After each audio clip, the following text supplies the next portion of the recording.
Friends, आपको याद होगा कि सिंधिया जी से कुछ दिनों पूर्व एक सवाल पूछा गया था। जन आशीर्वाद या उनका जो यात्रा है उसके दौरान एक पत्रकार ने प्रश्न किया था चयनित शिक्षकों से रिलेटेड कि उन पर लाठी डंडे बरसे हैं। तो उसके बारे में उनका जो बयान था वो दरअसल उन्होंने जो जवाब है उसको घुमा दिया था सवाल को, और सही जवाब नहीं दिया था जो पूछा गया था। इस चीज़ की बहुत ज़्यादा आलोचना भी हुई थी, किरकिरी भी हुई थी सभी मीडिया पत्रकारों द्वारा, और हंसी हुई थी, हंसी उड़ाई गई थी। अब उन्होंने उसको स्पष्ट किया है कि वो आखिर कहना क्या चाहते थे। तो हम वो देखेंगे कि आखिर उन्होंने कहा क्या है, उसके बारे में किस तरह से ये चीज़ स्पष्ट की है।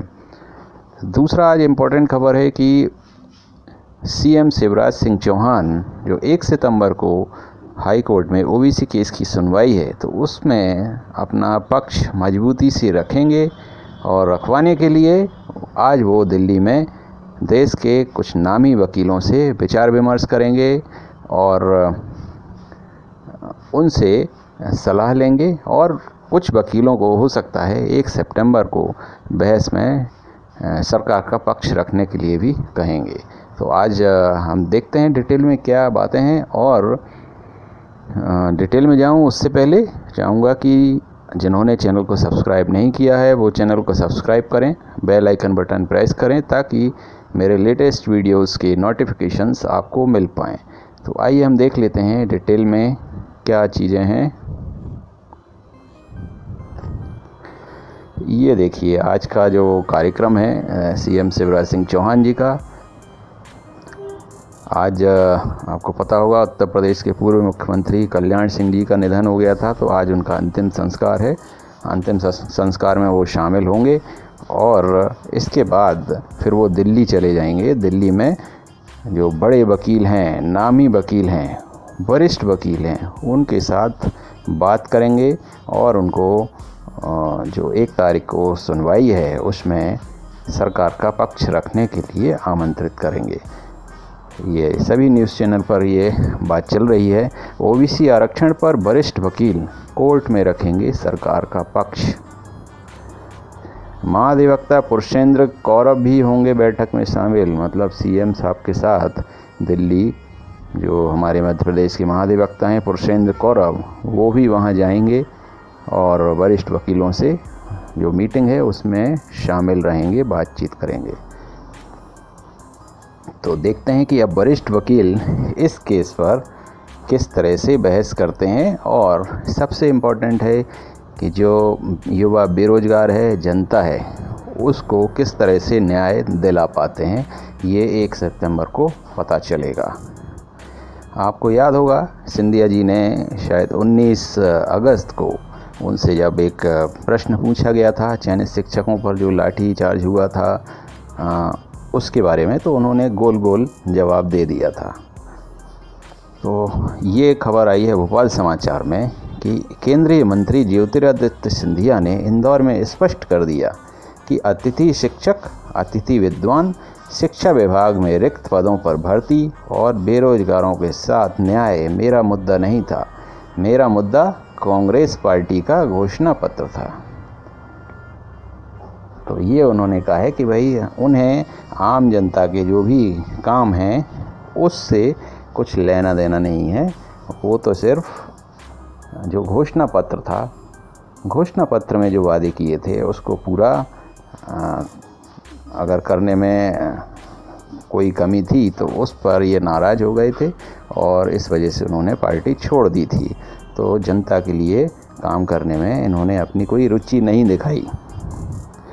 पत्रकार वार्ता के दौरान जब भोपाल में चयनित महिला शिक्षकों के प्रदर्शन और बेरोजगारों पर लाठीचार्ज का सवाल किया गया और पूछा गया कि जिन मुद्दों को लेकर आपने कांग्रेस पार्टी छोड़ दी थी वह मुद्दे आज और भी गंभीर हो गए, ज्योतिरादित्य सिंधिया ने स्पष्ट करते हुए कहा कि मेरा मुद्दा कांग्रेस पार्टी का घोषणा पत्र था। कांग्रेस पार्टी ने 2018 के विधानसभा चुनाव में घोषणा पत्र में जो वादे किए थे वह पूरे नहीं किए जा रहे थे। जब मैंने सवाल उठाया तो उन्होंने कहा कि सड़क पर उतर जाओ, इसलिए मैं उतर गया। ज्योतिरादित्य सिंधिया ने एक बात और स्पष्ट कर दी कि 2018 के विधानसभा चुनाव में भारतीय जनता पार्टी ने घोषणा पत्र में जो वादे किए थे उनको वो निभा रहे हैं, ये उनका कहना है। अतिथि शिक्षकों और अतिथि विद्वानों के मुद्दे पर उनकी ढाल और तलवार बनने का वचन देते हुए ज्योतिरादित्य सिंधिया ने कहा था कि आम जनता की पैरवी करना, आपकी लड़ाई लड़ना, यह सिंधिया परिवार की रग रग में सदियों से रहा है और आपको आगे बढ़ाना यह मेरा दायित्व है। तो उस दौरान जो कहा था सिंधिया जी ने, अब उससे पीछे हटते हुए दिखाई दे रहे हैं। अब बात यह है कि अगर आपने उस टाइम पर चलो घोषणा पत्र के हिसाब से ही पार्टी छोड़ी थी, लेकिन अगर आप सही मायने में जनता के सेवक हैं तो आज जो चल रहा है उसके खिलाफ आवाज़ क्यों नहीं उठा पा रहे आप? ये भी देखने वाली बात है। जो हुआ सो हुआ, लेकिन वर्तमान में जो हालात हैं, जो अन्याय हुआ किसी पर भी, युवा बेरोजगारों पर, चयनितों पर, तो उसके लिए आपको आवाज़ तो उठानी चाहिए। मुद्दा अगर आपसे प्रश्न किया गया है तो उसका कम से कम आप जवाब देने में भी घबरा रहे हो, ये गलत चीज़ है। तो इसका नुकसान जनता को नहीं है, इनको ही होने वाला है। अनुराग द्वारी, इनका ये ट्वीट है। इन्होंने कहा है सवाल प्रासंगिक था, अच्छा भी, मुद्दा भी बिल्कुल सही है, लेकिन कई बार जवाब से दिशा कैसे बदली जाती है वो इस संवाद से सुनिए। तो वो वीडियो आपने देखा ही होगा, किस तरह से प्रश्न को घुमा दिया था उन्होंने, और उनको तो पहले प्रश्न ही समझ में नहीं आया था, आ गया था लेकिन ना समझने का उन्होंने एक अभिनय किया और फिर जवाब को किसी और तरफ ले गए। एक खबर और आई है भास्कर में आज, प्राइमरी और मिडिल स्कूल नहीं खुलने से नाराज निजी स्कूल संचालकों की धमकी, बुधवार से होगा आंदोलन। तो निजी स्कूल संचालक जो हैं इन्होंने धमकी दी है कि प्राइमरी और मिडिल स्कूल पूरी तरह से खोले जाएं, इसकी परमिशन मिले।